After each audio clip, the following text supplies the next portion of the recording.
Welcome, everybody, to the Table Rush Talk Show. I'm your host, Mischa, and joining us today is Scott Cohen, 2021 Stephen Pollard Email Marketer of the Year award winner and the VP of Marketing Strategy at Inbox Army. Scott brings 2 decades of wielding email marketing like a finely honed blade. You like that, Scott? Wow. It's just, you never realize how many years it is till somebody talks about you. Right? Then it's shocking for a minute. It's like, Yeah. oh my gosh. You bring award winning strategies and a wealth of experience to empower your inbox and marketing campaigns. Get ready to unlock the secrets of effective email communication and content marketing that engages and retains. So 21 years you've been in the marketing. Yeah. Yeah. It's been long enough that I worked in mediums that I told my kids about, they would just shake their heads. So it's funny to think about. Yeah, before we get into your history, because obviously you have a rich history and you've sent literally millions of emails, perhaps hundreds of millions of emails, SMS, which is what direct messages like DMs, texts, right? SMS. When we talk about SMS marketing, you've been involved in $100 million email marketing programs. I mean, you're the real deal, right? So it's super fun to have you here. Yeah, I guess you could say, yeah, I've pressed the send button more times than I wish to count. And you would think after 20 something years, I would be used to it, but I still get, the little bit of the handshake right before I press that send button. It never goes away. I guess if it went away, I'd be worried, right? I'd be a little Yes. worried that, I'm not caring anymore. And if I'm not caring anymore, I need to do something else. And tell me, what's that handshake? Is that how are people gonna react? Is it gonna work?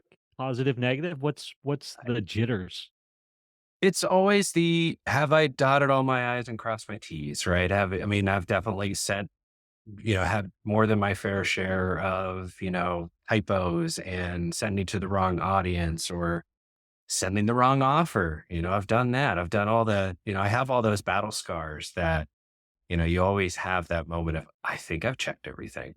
think I've double checked everything. I may have even triple checked everything, but you just don't know. And then, and of course I, sign up 15 different times with 15 different email addresses for my own programs that I run just to make sure it all looks good and everything like that. Cause you never know until you get live. And like I said, if that shake goes away, I think I'm in trouble. Yes. And tell me what's some of the blowback that you get or give me some stories. Give me your best top 1, 2, or 3 stories where you hit Oh, send. Yeah. I mentioned the sending the wrong offer. It was the classic breakdown in communication where, the promos team was doing one thing and I had understood a different thing. And I don't know if I missed an email or what, but the email went out. They went, and unfortunately it was an offer in the wrong direction, right? Where I said it was like 20% off of something. And it went, actually, it's 10% off. And you have that internal discussion of, well, I caught it midstream. So not all of them went out, but was the volume enough that I needed to do a correction email? And that's when you have that internal dialogue of, well, how many went out? Well, it was like 750,000. That's probably enough to correct that. Dang it. So sent out an email. And usually what happens when you send out an oops email is you actually get more engagement on that email because people love shame. People love shame. Oh, what did they screw up? Now, unfortunately, I think the engagement was good in terms of opens, but the revenue wasn't good because it was a worse offer. So, like I said, you get those battle scars. It happens. You go, crap, I'm sorry. You take ownership of it. You fix it. You move on. But Yeah. yeah. And typos are usually something that you kind of laugh off a little bit, unless it's like a vital typo, where it's like you've completely changed the meaning of an email because English is a funny language and you could miss a letter and it's a totally different word. Right. But I don't think I've run into that. Usually it's, hey, this was a typo. And I go, all right, we'll catch it next time. Because once it's out, there's nothing you can do. Right. You can't pull it back. So I like to say we play with live ammo a lot in email. And sometimes you miss. Sometimes you miss. Oh my gosh. On any given day or any given week, how many emails are you responsible for going out? Well, fortunately, in my role now at Inbox Army, I'm not in the weeds, as much, but our team probably handles, I would say hundreds of campaigns, like fresh campaigns a week. And I mean, we have one client, for example, that they do 8 campaigns a day.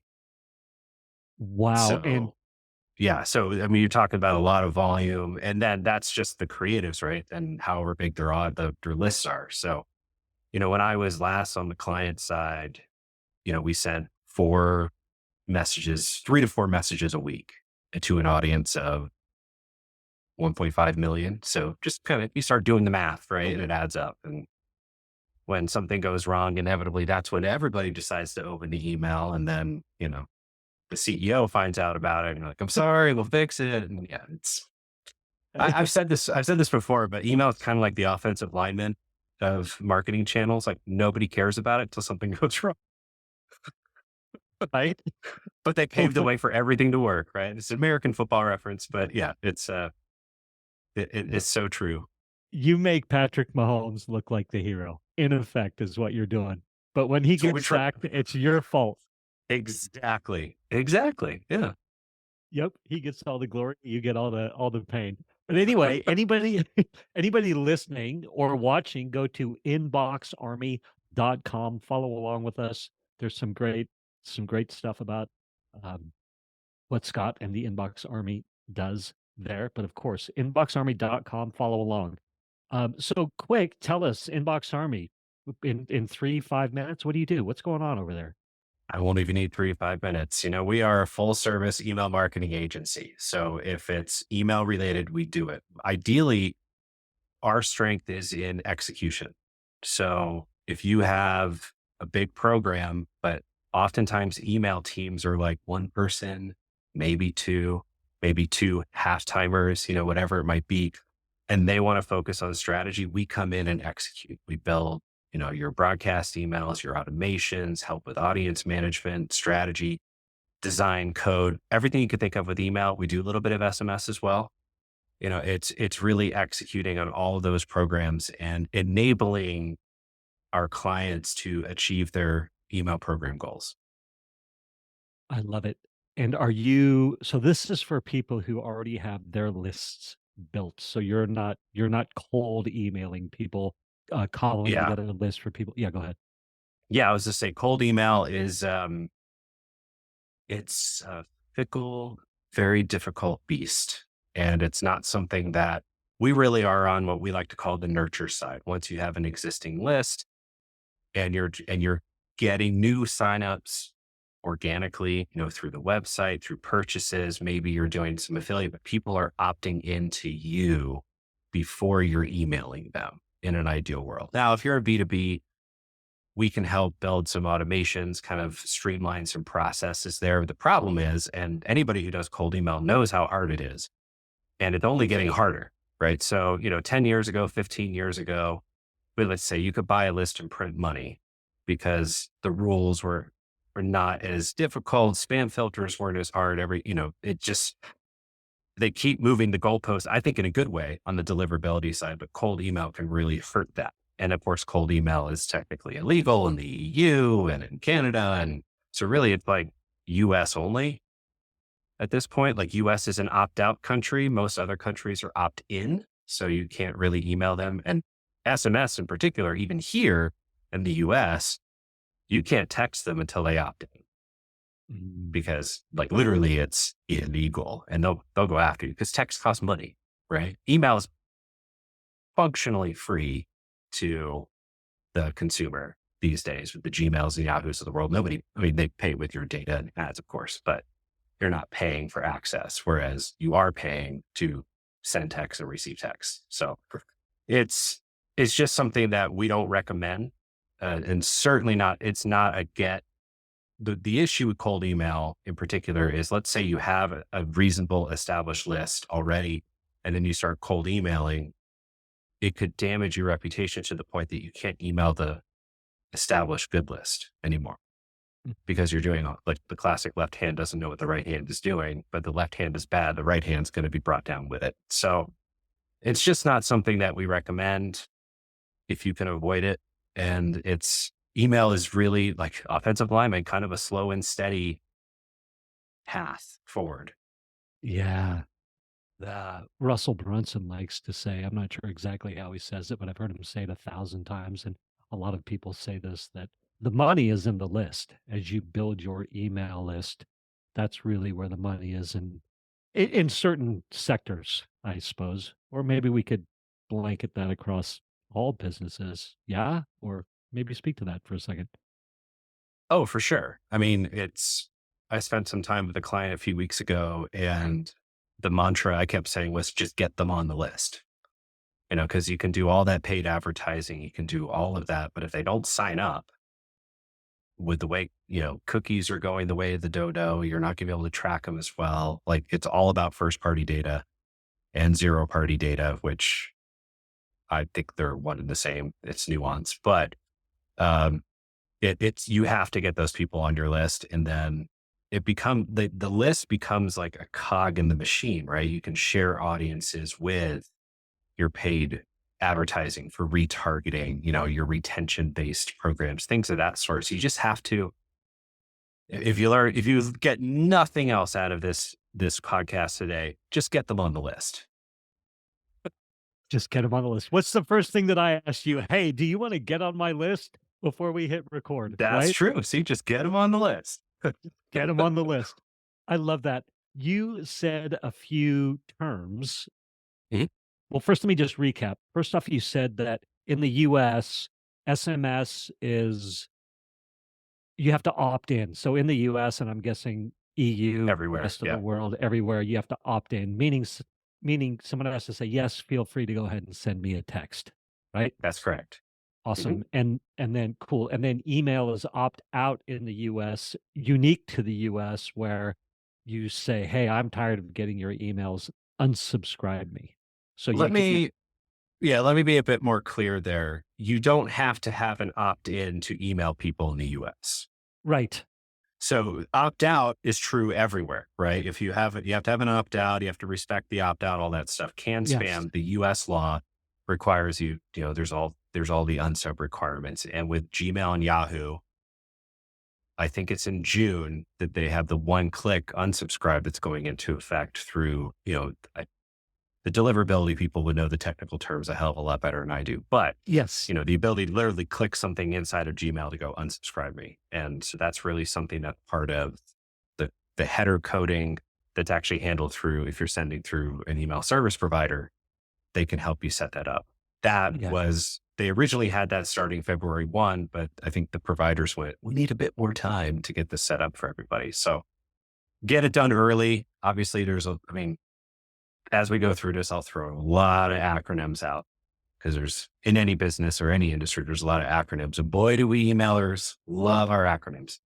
But it's like I said, in the US, going back to the original thought in question, the US doesn't require, that's why cold email is legal, right? You don't technically have to have opt in, you just have to have an opt out. Whereas in the EU, you can't even do that. You have to have some form of, whether it's a specific explicit opt-in through a form or a purchase or something, or you can prove prior business relationship through some sort of purchase elsewhere. But even then there's some requirements. And I think Canada's the same way. So Mm. if you're a good emailer and a good email marketer, I would, especially if you're international, do everything like GDPR. There's another acronym for you, for the privacy law and all the requirements there, sort of build your program on the basis of good authentication and good, delivery and privacy practices. Don't just go, well, it's legal here, so we're going to do it. Cause I think eventually every year the door gets a little more shut, and it's a good thing. So start acting in a good way now. Love it. Thank you for that. And I appreciate you going down that rabbit hole for a second. I know I do a bunch of email. I have my own list, obviously. I do some I mean, super light cold outreach. So I'm looking for people to be a guest on my podcast, right? So I might cold outreach to them. Hey, would you like to be on my podcast? And so it seems like some new rules went into effect where the D mark and I don't know, all these things, right? Yeah. And that has to go along with, you have to have the opt out now as well. Maybe a couple of minutes on that. I appreciate your time for Yeah, joining me. yeah. So the opt out technically has always been there. I think when you're doing true one to one like that, they're not going to come after you. Yeah. Like let's be real. Like if I didn't know you, like, hey, I found you. Like if you're doing a LinkedIn message, things like that. The issue becomes when you then go, oh, now you're on my newsletter list. I'm just going to start mailing you my stuff that I mail to everybody, right? So that's where the issues come in. I mean, we're both in business. We get bombarded with cold email all the time, right? So it's more Yes. like when it's at scale, when it's truly Yes. one to one, like you did research and then you reached out and said, I want to talk to you. Can we talk? That I don't, they're not going to, one, the person receiving it's not going to go, oh my God, another email list. They might think it's real, right? Yeah. And in this case, it would be. It's just when you can tell, it's just, oh, they just went out and he harvested stuff from him. We do Yes. it too. We do it too. It's okay. When you work in B2B, you kind of have to, right? It's just, but we don't take those people and throw them into our normal newsletter list. We don't take those people and sell them off, right? So there's a lot of squishy ground, so to speak. But so the opt out, and here's my thing, and I'm probably going to have to go yell at my own sales team about this as well. Make the opt out a click. Do not make somebody reply. Kills me. Kills me. I'm like, I get you have a job to do. You need to do outreach. Just, I'm not interested. Click. That's it. And I granted some of them are probably literally doing it from their Gmail accounts or their Outlook or something, and they're not doing it through, Outplay or HubSpot or whatever those outreach tools are. But Yeah. make it easy to opt out. And that's a requirement for everybody. And when we get to the Gmail Yahoo full experience here in June, the one click is going to be a big thing. So Mhm. that would be my thing. Now, going back to, you mentioned DMARC and all the authentication. So there's three sort of protocols for authentication. There's SPF, DKIM, domain keys, and then DMARC. And I, I'm not going to spell out all you need to know is SPF, DKIM, and DMARC. So SPF has kind of been like, I call it like the good, better, best model, right? So you have your SPF, which is kind of your base level authentication. And basically what all of these do is prove to the Gmails and Yahoos and AOL still around, the MSNs of the world and all that it is you sending this email, right? Because when you are working with a MailChimp, when you're working with a Klaviyo, when you're working with a platform, you're technically using their service to send emails on your behalf. So it's kind of like I'm probably going to say it wrong. And some deliverability person's like, that's not how it is, but it's sort of like a pass through, right? This is me sending to you. And then, so go ahead. So even if it's still, so if it looks like, so their MailChimp is getting access to my servers, or however you want to say it, it's the pass through, but it's still coming from my email so for example, for you, it would be inboxarmy.com, right? It looks like it's coming from Scott at inboxarmy.com, but it's MailChimp sending on your behalf, but having access in effect Yeah, to your email. I'm butchering all of it, but I'm trying to keep it simple because I would butcher it too if I got too technical. yes. But it's essentially like there's a delegated domain, right? So you've probably seen it all the time, email.yourdomain.com, right? Or e dot whatever, or mail dot, or whatever it is. Like you're essentially delegating, in an ideal case, you're delegating a subdomain of your website. And then you're setting up these DNS records. There's another acronym for you. that Hang essentially in there with us, says, people. Hang yeah. in there with us. So if you go to your IT folks and say, I need to make sure our DNS record has a proper SPF lookup, a proper DKIM setup, and a proper DMARC setup, they're likely going to know what you're talking about, at least to where they look for it. So you have SPF, which is a lookup that goes, these are the domains that we're delegating, and it's okay. It's us. DKIM's kind of a second layer of that that's a bit deeper. Again, it really boils down to authentication of you. And then there's Yeah. DMARC, which is this is the new requirement as of February 1st in Gmail and Yahoo. It's been around for a while, but Gmail and Yahoo are like, no, we're going to start blocking people that don't have it set up. Mm, Um, in addition to SPF and DKIM, like you need all three, but it's a way to prevent at a high level, it's a way to prevent spoofing of your domains, right? mm, So if you have it set up to the point where like the minimum is they call P none, right? Where they'll kind of let everything through. But if you set it all the way to, there's like a quarantine level and a reject level. And if you set it to reject, Gmail and Yahoo will look at anything that isn't you and just not automatic, but they'll block it. Right. So now there's been DMARC can sometimes, if it's not quite set up properly, can have your traffic look like it's not you a little bit. So, it's let the smart people, let the tech folks figure out what that lookup yeah. needs to look like. But ultimately if you're getting an email from Pottery Barn, that was an episode of Friends I was watching the other day, one of my favorites. Um, the servers will know it's coming from the actual Pottery Barn. Yeah. Whereas if somebody's pretending to be Pottery Barn, theoretically that shouldn't come through. Got Or if you. it does, they'll know it's not actually Pottery Barn. Yes. So quick, you mentioned the SPF, the DKIM, the DMARC. So if I have somebody sending emails for me to my list, like a company like you, it's on my end, I am responsible as the list owner to make sure that my SPF, my DKIM, my DMARC, all that stuff, all those records are correct. That's correct. Is Yeah. that Because okay? ultimately and that's actually a law, it's part of the can spam requirement as well, that like if you had affiliates, for example, sending out email that's, on your behalf, you are responsible ultimately for what they're sending, what you're sending, what Mm. anybody is claiming to send on your behalf, which is why DMARC is so important because you can control that a whole lot more. You can say, oh, the affiliate, yes, they are me.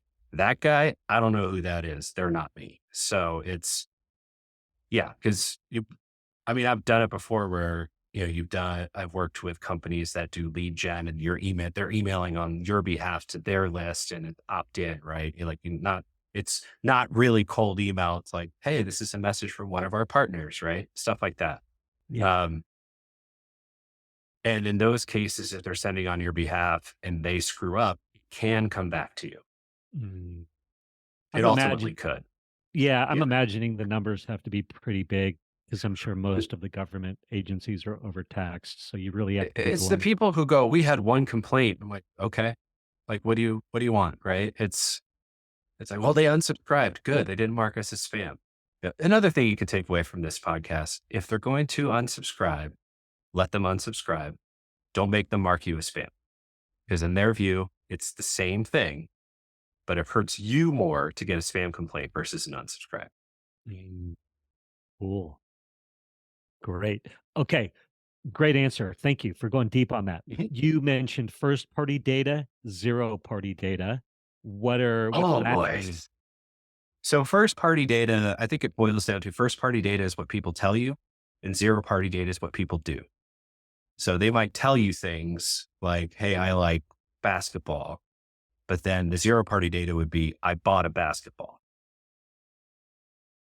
That's sort of the Okay. very simplified way of viewing that. So I kind of view them as one and the same, just with a little nuance. Like it's still coming from me, but it's always the classic, what they say and what they do are two different things. So it's like, I love this stuff, but then I bought a gift for my wife. And it's like, well, on the email side, are you going to send more stuff? Like if they're a male, but they're buying for a female, are you going to send them more female stuff? Or are you going to try to figure out that they actually want male stuff? It's just, they happen to be in gift buying season when they showed up.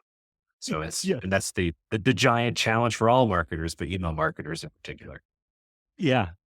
So you mentioned too sharing your list. When we were talking about the power of having your own email list and get people in, get them to opt in, right? Get people on your list.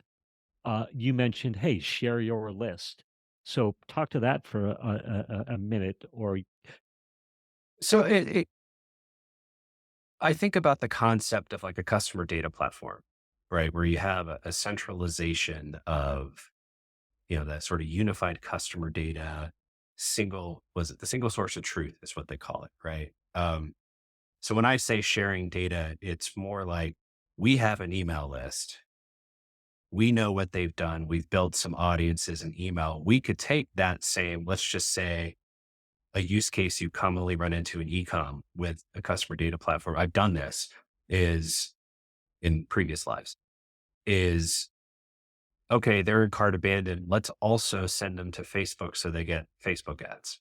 That same audience. So they're getting emails from us about their cart, but they're also getting some retargeting ads that are highly targeted because it's not just targeting everybody. We know that they've gotten so close to pulling the trigger, to jumping off the ledge, right? Let's I think about my own sort of focus group of one. How many times have I seen a Facebook ad, maybe signed up for email there and through that, then come back later, go through the email, or, you see an ad somewhere, they go, oh wait, I got an offer in my email, and you go to your email, or you just go to the site and then you go look at, like, it's people, people are weird. They don't follow directions. I have a great example where we had, a couple lives ago, we had an employee like, here's a special offer, 50% off for all employees, but you got to go through this thing. And I'm building the email and I'm going, oh man, why do I have to put all this instruction in there? It can't be that hard. And then I did the exact thing that I was using copy to prevent, like an hour later. And I like that moment of it's like locking your keys in your car as you're doing it. Like you have this pause of like, oh my God, I just fulfilled my own prophecy.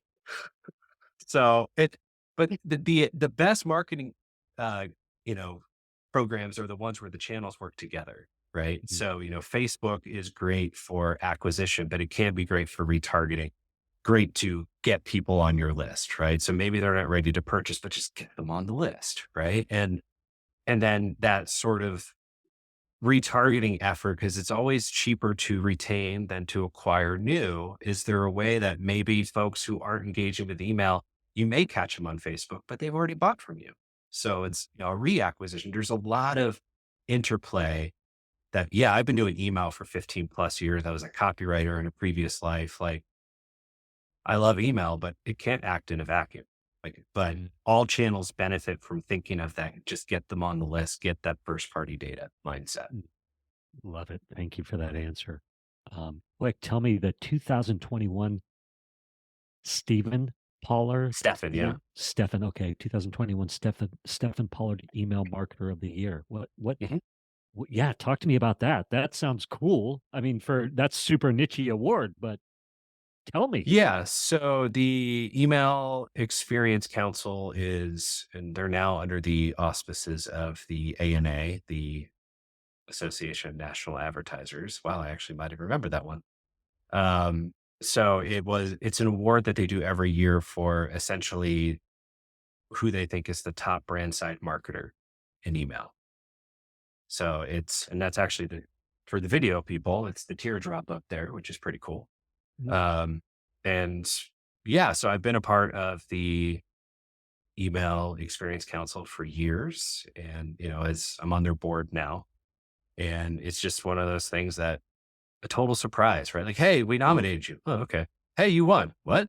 And it was during my time when I was working at Purple Mattress, and we were doing some really, kind of rebuilding the foundation of the program at that time. So we had some really cool numbers to show for it, where mattresses are not necessarily a retention game, but we started to turn the corner on that and do some cool things with next logical product and all that fun stuff. So It's exciting. I honestly, I kind of forget I have it sometimes because it just sits up there on the shelf and I'm like, oh yeah, I did win that thing.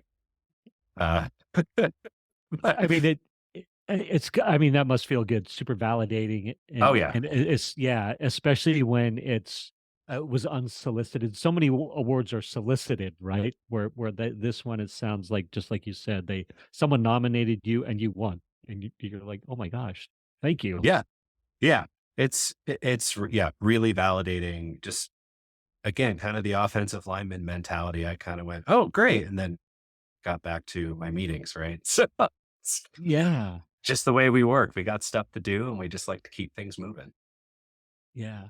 So tell me, from what I understand, your start in this whole thing 21 years ago was more from a copywriting standpoint. You were a copywriter. Maybe give Yep. us a little bit of your history and how you end up to now you manage people who are sending out the millions of emails. Yeah, I mean, started life, let's see, when I went to college, I originally wanted to be a band teacher. So I started No. as a yes, I was a saxophone player, I was a music major for 1 semester, and then decided I wanted to enjoy college. And, but, kind of a cool side note there, it was 2001, and I was in the marching band, and we marched in the Macy's Thanksgiving Day Parade in New York right after 9/11, which Oh, was really it was like the city woke up again. They're like, "We might cancel the parade, and no, we're not gonna do it because the terrorists will win." And it was just amazing. And so I watched the parade every year and I'm like, "I was there." And wow. yeah, so that's cool. I did it long enough to do some cool things. And then switched over into it was corporate communications in the School of Media Art and Design. I went to James Madison University in Virginia. And I called it the closest I can get to advertising and business without being a business major because I didn't want to take finance and accounting and all that stuff. So that's what I did. And I became a copywriter and, did the small agency thing for a while. I worked in higher education as a copywriter at Western Governors University. And that's where nobody goes to school for email. Everybody who does it falls into it in some shape or form. And that's true of me. My boss one day came to me and said, "Hey, you're writing all those newsletters we do. Why don't you just do it?" I went, okay. And that was late 2008 and kind of just fell in love with the industry. Twitter back when it was Twitter in the fail whale days when you had positive conversations and there's a lot of people from the industry in there. And I just kind of threw myself into the world, devoured everything I could read, made connections, started my own blog for a while, did all sorts of stuff, and that turned into an agency job doing email. And then I came back to the university for a bit and ran their creative team. And then so I'm in Utah now. I've kind of gone between Virginia and Utah, and we were in Utah at the time, and my wife got a job back, putting us back in Virginia. And I called my old boss and said, "Who do you know?" And he said, "Come work for me." Yeah. And so I did agency life for another 5 years and then went back into brand side. I'm kind of like boomeranging back and forth, but it's just one of those like I've run programs big and small. I've sent emails for so many different types of companies. And the little secret is that there is no secret. Every business is a little different. Even businesses in the same industry are a little different because their lists act a little differently, because there's that brand, right? Even if they're competitors, people view the brands differently. And so you just have to, I've adopted this sort of all encompassing sort of view the life cycle. What's your life cycle? And then use email to fill the gaps. And that's what I've been doing for 15 years now. So but the old habits die hard. I still am writing every day something. So Yeah. and that's always fun when it's like, how cheeky can I get here? Oh, they don't have my sense of humor. Okay, got it. Yeah. So I have two questions Yeah. so VP of marketing strategy, what's your in 30 seconds or less, your job today is? I market the agency. So there's the content leadership, things like this podcast. And then also I help with broader strategies for our clients when needed. We have, a pretty good strategy team here. Got obviously the folks on the ground who help in the day to day, but I jump in and apply my wisdom when needed on a client by client basis. Your what's the Kelsey name? The on the Eagles, what's his name? Which one? Jason? Yes, you're the Jason Kelsey. You're the Yeah, that anchor. You works. bring Yeah. him. Yeah. Yeah. Yeah, good. So, what's your favorite when you see this customer come into the inbox army? Like, what's that customer where you're like, oh, yeah, this is amazing. I can't wait to. We get this question all the time, and we don't have like an ideal customer, right? We have some customers where I would say one of the things that sets us apart, perhaps from other agencies, is we have what we call a dedicated team model, where you kind of think about it like a retainer, but it's like getting a whole team for the price of an employee, right? So you get part time, full time, and we can just dive in and do anything, right? So it's building automations, doing those are my favorite types because it's like the flexibility to attack what's needed, not just get broadcast emails out the door. So, in terms of industries or things of that sort, we do work with multiple industries: finance, e-commerce, education, travel, fashion, beauty, wellness. Like, every day is a little different, which is exciting, right? And it's exciting for me to have something where it's a little different every day, but it's those clients where it's, hey, we just need someone to help us guide the ship, right? Help us with execution of strategy where we have some strategic ideas and then it becomes truly a partnership between us and them to get their programs rolling and Mhm, growing. mhm. I see that you've got 5,000 plus companies that you've helped. There's some big names in there too. That is super cool. Do you personally have a favorite story or case study of who you've helped or you've seen this transformation or revenue increase or retention, or what's you personally like your favorite? Yeah, go ahead. No, I'm just thinking, I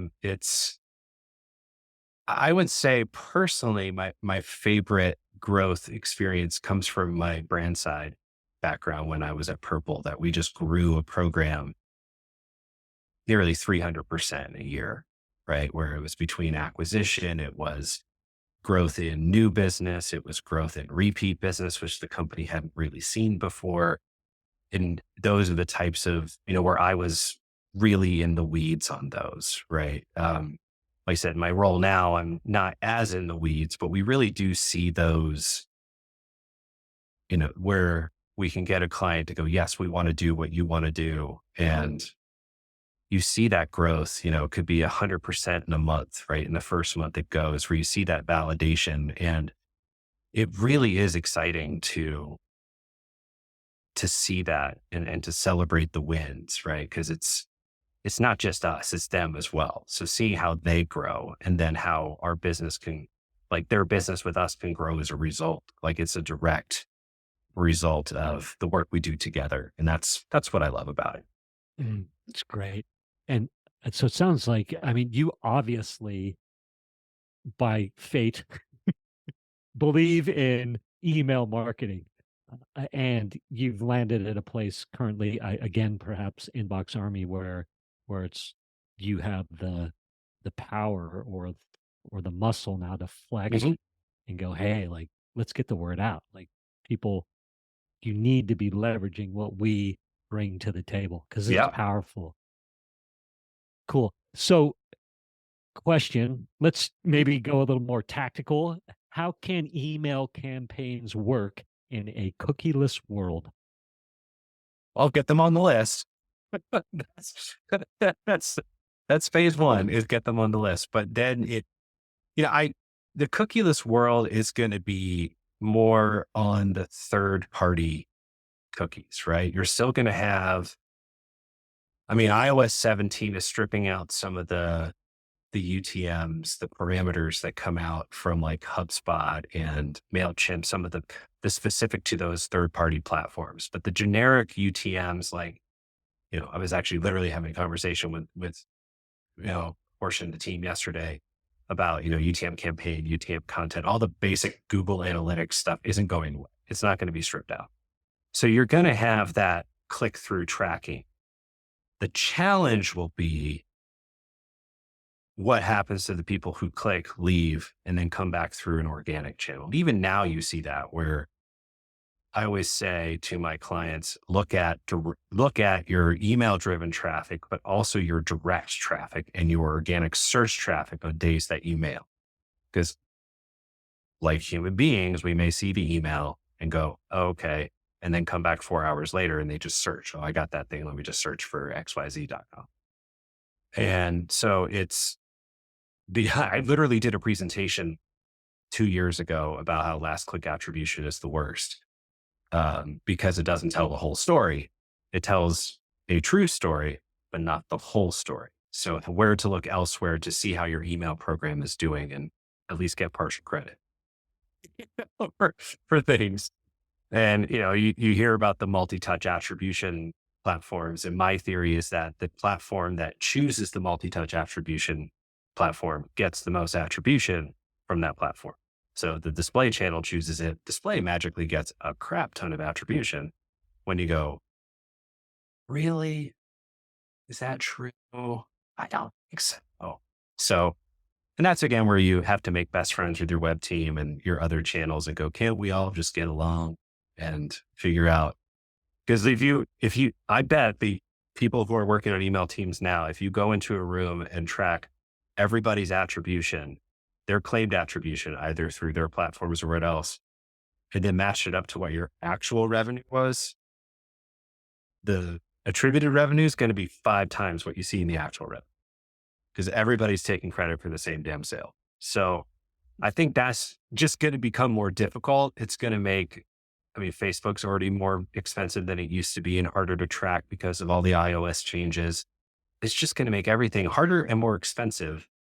At the same time, we have all these privacy pieces in place with customers who expect to have personalization without realizing it requires giving up privacy to do that. So it's how do you match the difficulty of privacy with the expectation of some personalization?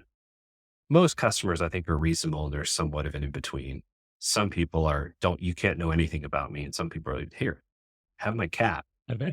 Give me a discount, and it's so we talk about going back to first party, zero party data. Like that's why just get them on the list, right? Because then it becomes they're on your list. You can still track opens somewhat, clicks definitely. And the things that click through, you won't be losing as much attribution as you would elsewhere. Mm. So as rules become more restrictive with the cookies and the tracking and all those sorts of things and SPF and DMARC and DKIM. But let's talk more of the paid advertising side of things. As those rules become more restrictive, Apple locks down more, Google locks down more. Companies that are hyper dependent on that type of lead flow, right? I'm sure you're familiar with some. What are the most spectacular crashes you have seen? So there was the initial iOS, 3 years ago by now, that iOS slap, I guess we could call it, and a lot of companies that were successful went under overnight. And then I guess every time it's ratcheted it down, another company that is not supplemented or hyper focused on getting people on the list, they're cratering or collapsing or going bankrupt. Yeah, does that make sense? Or Well, it goes back to the purchase list thing, right? If you're not getting people to sign up, if you're buying a list or you're harvesting a list, which actually is one of the few things you're not allowed to do under CAN-SPAM, it's one, the hit. Granted, if you have like $100,000 product, you need one hit. to pay for everything, right? But Yeah. years ago, I saw a number that was like the value of a good email address is on average somewhere around like $116, right? Mm. Just sort of like an average number. And then you go, okay, you got people out there selling lists of 1 million people for like $1,000, Yeah. $1,500. How good are those people going to be on the list? Right? I mean, Yeah. just do the math Yeah. when you have that comparison. So but to your point, like, I think that the first big one was what, 14.5 when Facebook got hit hard. Right. And I mean, it's more of an issue here in the States because iPhone has a greater share. Overseas, Android, the hit's not as bad because Android has a bigger market share overseas. But that was the first big one. And I was at a company where, Facebook did really, really well for them in terms of acquisition and new customer growth. Then that hit and it became like, well, everything got more expensive and harder to find. iOS 15 was the first the mail privacy protection went into effect. And that was more of an impact on opens, right? So that the false opens, the way that they handle image caching and everything else, like you're not 100% sure if you get it open from iPhone and it's an actual open versus a MPP doing it open automatically. So what you have is a lot of people's open rates went up like within Yes. 3 months, right? And so it becomes less of what's accurate. You go, okay, this is our new benchmark, right? Because if you start like the auto open won't hit if you start hitting spam folder, right? So if you see like I went from 25% to 45% average open rate, and now I'm at 30% over the past month, you can go, you got problems somewhere, right? And keep in mind, mail privacy protection is only for the people that are using Apple Mail on iPhone. And so like me, I don't use Apple Mail. I use the Gmail app because everything I have is in Gmail. All that stuff's still getting tracked accurately right now, as far as I know. Somebody might yell and go, "You're wrong."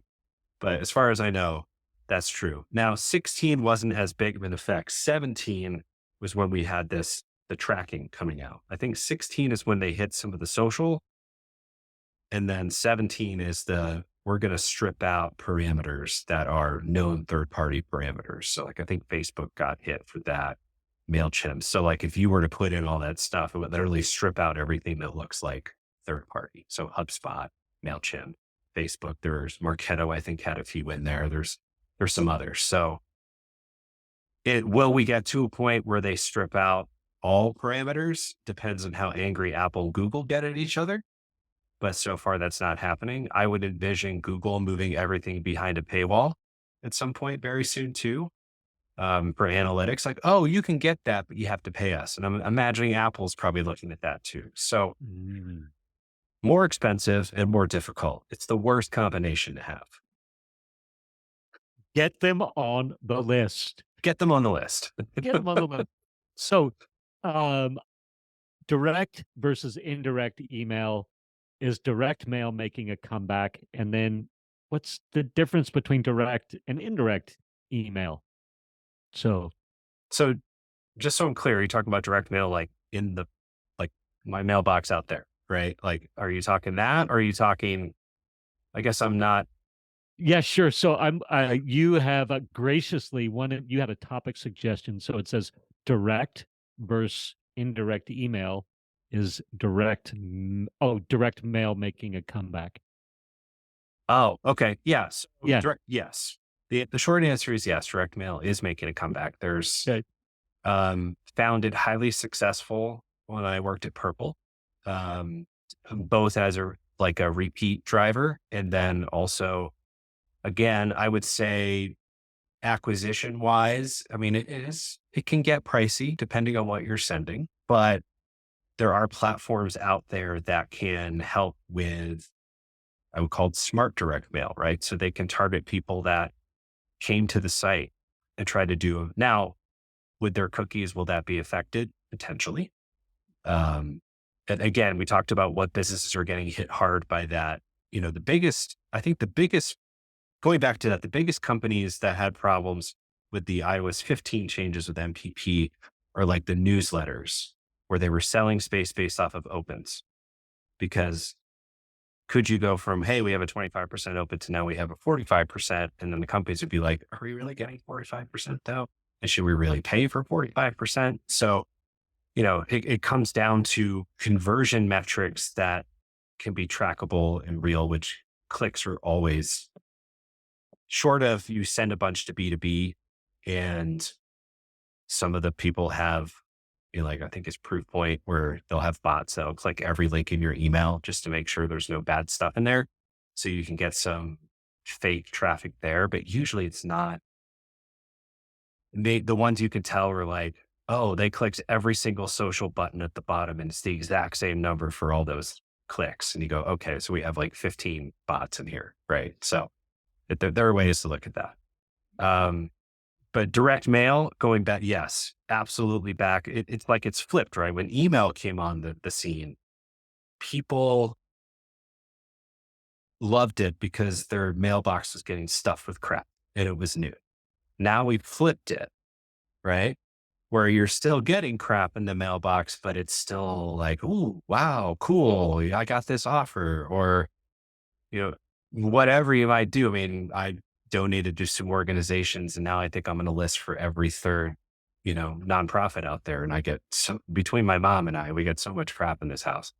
But there's still stuff that sticks out because it's like a novelty now, right? To go to the mailbox and see what you get. And Yeah. I don't just get bills, which is exciting. Although some days it feels like that. But so it's because we flipped to, it's like vinyl is back, right? And you see my vinyl collection back here, like vinyl is back and you go, why? Because there's intention behind it. Whereas anybody can send an email, which I hate saying that, but it's true, that we're competing against everybody and you're not competing against everybody in the mailbox anymore. Mm. It's interesting. And I just thought of a great question, which you could use direct mail to get people on your list. Yeah. Mhm. What, do you have a Mhm. favorite strategy or I for that? mean, QR codes can have use. I mean, the weirdest executions of QR codes I've ever seen were on billboards. I'm like, who's going to be doing this while driving down the highway? But it's not just for menus. But QR codes, landing pages, things of that sort. Yeah, it all should be like, hey, sign up here and get this. Sign up here and it doesn't have to be a discount. It could be some sort of incentive that's valuable, right? But yeah, absolutely. You can go here. You can get it could be xyz.com/direct mail campaign one. Be nicer than that to yourself. But it makes it trackable in that way too. And driving to an opt-in to go, yes, I want to receive this. Absolutely. It's a great way to get people on your list. Yeah. That there's so much robust homeowner data out there as well. I was in the home loan business as a home loan officer for 20 years before I retired. And we had access to these crazy databases. And I thought, man, the data here could be so powerful to be used for all these other industries, areas. I think that's an underutilized. Sorry to go down this rabbit hole, but it just came back to me. I was like, oh my gosh, I would sit there as I was building these lists and sending out flyer campaigns to get the phone to ring. I was like, man, people, does that resonate at all, or do you? Oh, for sure. I mean, if you're able to, I mean, it's mapping back to the individuals on your list. That's the challenge, right? Of course. I mean, if they are a customer, they bought something, you ship something to them, it's obviously a lot easier because you have an address. But, for example, we dove into that kind of data all the time selling mattresses because when people moved, they needed new mattresses. Yeah. It was a great Yeah. audience for us, right? So Yeah. and I think that there's value in there, provided that you're collecting data you're actually going to use, right? Because I think that's the big thing. There's sort of like the two stages. There's, possession and usage. So um, don't just gather data for the sake of having data. Because when people want to say, why the hell do you know that about me? You have to be like, oops, sorry, delete. You have to Yeah. you have the right to be forgotten is very real in California and Yeah. the EU and everything else. So but is it useful? Yeah. I mean, you always talk about target marketing and who is our target audience. And then how many is it aspirational versus based in reality, right? Like this is our target audience. We go, those people are buying our stuff. Or Yeah. no, you're right. They are buying our stuff. We need more people like them. So that's when we talk about data sharing to other channels, like your actual paid customer data could be used for lookalikes as well and paid advertising for acquisition, right? Like Mm. these are 10,000 of our customers that we think are our best customers. We want 100,000 people like them. Go find them. That's why just get them on the list, get them to make a purchase, just get them somewhere so you can figure it out. Yeah. How about how about I've built a list, you've built a list, you and I go, "Hey, we have I could serve your list, you could serve my list," right? The affiliate relationships which you referenced earlier. Mhm. What's the legalities there? Or that's a super broad question, but generally speaking, are most affiliate relationships that we see as marketers these days not cool under the can spam laws or whatever? Or It's a matter of the treatment of the messaging and the goal of the messaging. So if I came to you and I said, I think your audience is perfect for us, can you send a message on our behalf with a CTA that goes to a page on our site that says, please give us your information so we can contact you?